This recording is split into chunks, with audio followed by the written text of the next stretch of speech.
കുണ്ടുകടവ് പാലം അടച്ചിട്ടെങ്കിലും ഷട്ടർ സർവീസുമായി സ്വകാര്യ ബസ്സുകൾ. പൊന്നാനി കുണ്ടുകടവ് ജംഗ്ഷൻ മുതൽ പാലം വരെയാണ് സർവീസ് നടത്തുന്നത്.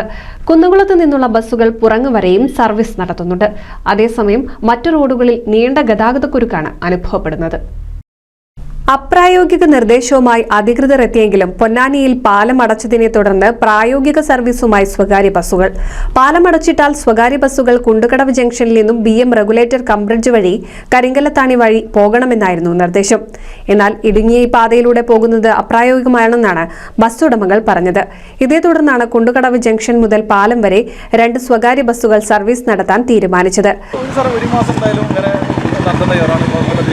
ജനങ്ങളെ ബുദ്ധിമുട്ടിക്കാണ്ട് അവിടെ ഒരുപാട് ആൾക്കാരുണ്ട്, ഒരുപാട് ജനങ്ങൾ ബുദ്ധിമുട്ടാണ്. അല്ലെങ്കിൽ അവർക്ക് അവിടെ ഇറങ്ങിയിട്ട് ഈ കടവത്ത് ഇറങ്ങിയിട്ട് ഈ പാലത്തിനോട് ഇറങ്ങിയിട്ട് ഇത്രയും ദൂരം നടന്നു വരണം, അത്ര ദൂരം വരണം. വിദ്യാർത്ഥികളായാലും അതായത് ഗവൺമെന്റ് ഉദ്യോഗസ്ഥരായാലും ആൾക്കാരായാലും ഒരുപാട് പൊതുജനങ്ങൾ ഇത്രയും ദൂരം നടന്നു വരുന്ന എളുപ്പമല്ല. അത് കാരണമാണ് ഞങ്ങൾ ഈ 2 വണ്ടി കൂടിയിട്ട് സർവീസ് നടത്തുന്നത്. കൂടാതെ കുന്നംകുളം കുണ്ടുകടവ് റൂട്ടിലെ ബസ്സുകൾ പുറങ്ങ് വരെ എത്തും.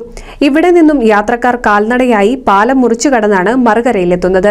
അതേസമയം സ്കൂൾ ബസ്സുകളും കാറുകളും ഉൾപ്പെടെ BM പാലം വഴി കടന്നു പോകുന്നതിനാൽ മണിക്കൂറുകളോളം നീളുന്ന ഗതാഗതക്കുരുക്കാണ് BM ഭാഗത്ത് അനുഭവപ്പെടുന്നത്.